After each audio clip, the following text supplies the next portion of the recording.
Christy Sports in Dillon gets a facelift with a multi-million-dollar expansion. Phil Lindeman, Krystal, 93 News. First, teachers with Summit County School District are the latest to join their peers in walkouts for better wages and benefits. A letter to parents of local students confirmed that this Friday is a non-student contact day due to a high number of absent teachers. Public school is officially canceled. Hundreds of Front Range teachers marched on the state capitol last week, joining protests in Oklahoma and across the nation for better wages. Breckenridge welcomed a new chief of police this morning, almost 1 year after the former chief resigned.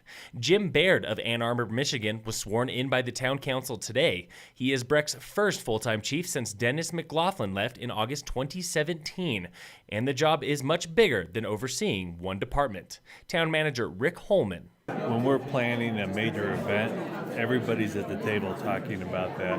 When we're looking at how are we going to improve infrastructure or how are we going to address things within the community, as a group we all sit down and talk about that. Former Chief McLaughlin cited family reasons for leaving last year. The Summit Daily reports he was paid $10,000 severance, but conditions of that agreement prohibit he and the town from talking about his resignation.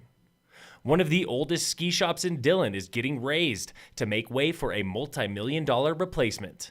Christy Sports closed April 2nd for renovations. They're about 2 weeks behind now, but last week the fences went up, and starting today, contractors are tearing down the building on U.S. Highway 6 near Dillon Dam Brewery. Store manager Adam Gillespie. Well, we're going to have floor-to-ceiling windows that are going to overlook Buffalo Mountain.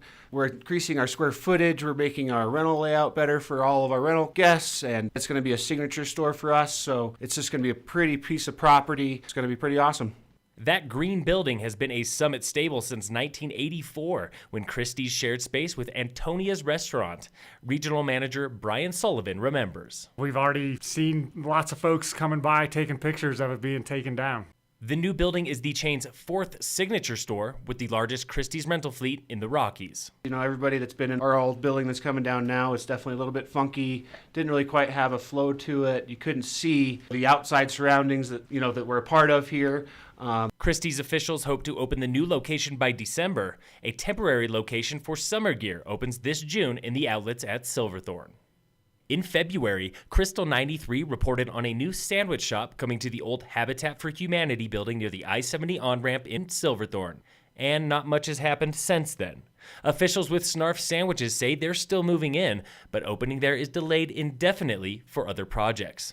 A Snarf spokeswoman said the Denver chain is busy debuting a new location at DIA. When that is finished, owners will turn their sights on Silverthorne. But until then, there is no estimate for an opening date. Dillon is close to finishing $8.4 million in renovations at the new Dillon Amphitheater, and they're releasing concert dates to celebrate. Today, Dillon announced a live performance with Colorado Symphony and 2 stars from the Broadway production of Wicked. Tickets went on sale this morning for the performance on July 29th. String Cheese Incident headlines 2 dates in July, the 17th and 18th. Both of those days are sold out, and starting in July, free Friday and Saturday night concerts returned with favorites like Hazel Miller Band and Michael Jackson tribute act Who's Bad. Dillon will be adding additional dates all of this month and into May. Check townofdillon.com for an updated concert schedule. In sports, the Rockies play the Padres tonight. Game time is 6:40, and the Avalanche are finished for the season after losing Game 6 of their playoff series to the Predators Sunday night.